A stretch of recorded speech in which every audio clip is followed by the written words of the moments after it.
देश में पेट्रोल और डीजल के मूल्यों में हुई वृद्धि का लगातार विरोध किया जा रहा है। इसी क्रम में वाराणसी में सफाइयों के बाद अब कांग्रेसियों ने भी पेट्रोल और डीजल के मूल्यों में हो रही वृद्धि के खिलाफ प्रदर्शन शुरू कर दिया है। भले हुए पेट्रोल के दामों को लेकर कांग्रेस के पूर्व सांसद राजेश मिश्रा के नेतृत्व में बुधवार को खजूरी स्थित उनके आवास से कई कांग्रेसी नेता बैलगाड़ी में 4 पहिया वाहन को बांधकर अनोखे तरह से विरोध प्रदर्शन करने जिला मुख्यालय की ओर निकले।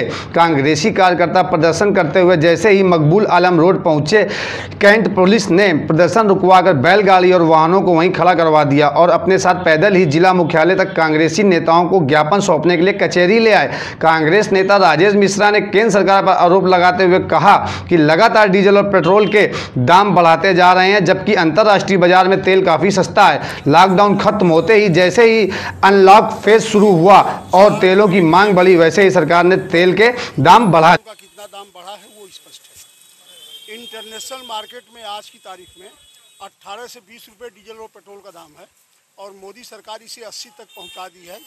पहली बार 70 सालों में डीजल और पेट्रोल का दाम बराबर हो गया है। हम इसका विरोध करते हैं। इससे महंगाई बढ़ेगी। सरकार अपने खजाने में पैसा इकट्ठा कर रही है, लेकिन जनता त्रस्त है कोरोना के इस पीरियड में और मजबूरन इस पे आज प्रदर्शन करना पड़ा है कि सरकार चेते और इसे वापस ले, और यदि वापस नहीं लेगी तो और बड़ा आंदोलन इसके लिए किया जाएगा। आज किस तरह का आप लोगों ने? अभी हम यहाँ से जा रहे हैं अम्बेडकर पार्क कचहरी तक, वहाँ अम्बेडकर जी को माल्यार्पण करेंगे और वहाँ ख़त्म करेंगे। आज देखा गया है कि बैलगाड़ी पर लेकर के बैलगाड़ी से गाड़ी खींची जा रही, तो क्या अब बैलगाड़ी युग में प्रवेश कर रही है हिंदुस्तान। अब गाड़ियाँ तो सिर्फ कहने को रहेंगी, जब डीजल पेट्रोल कोई ले ही नहीं पाएगा।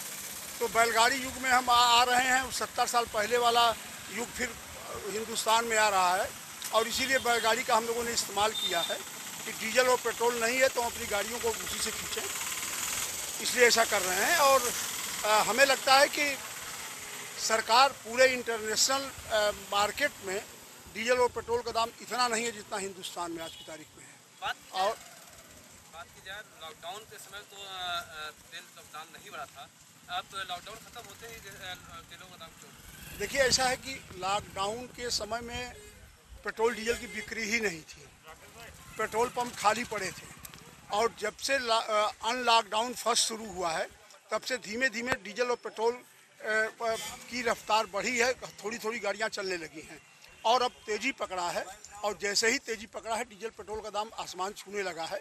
यदि इंटरनेशनल मार्केट में दाम ज़्यादा रहता तो आप बढ़ाते, यदि वहाँ का जो क्रूड ऑयल है उसका दाम ज़्यादा रहता तो आप बढ़ा देते, बात समझ में आती।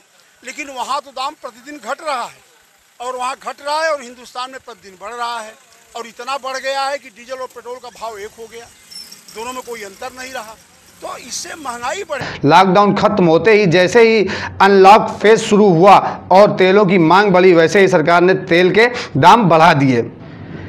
केएनपी न्यूज़ 1 के लिए वाराणसी से गणेश रावत की खास रिपोर्ट।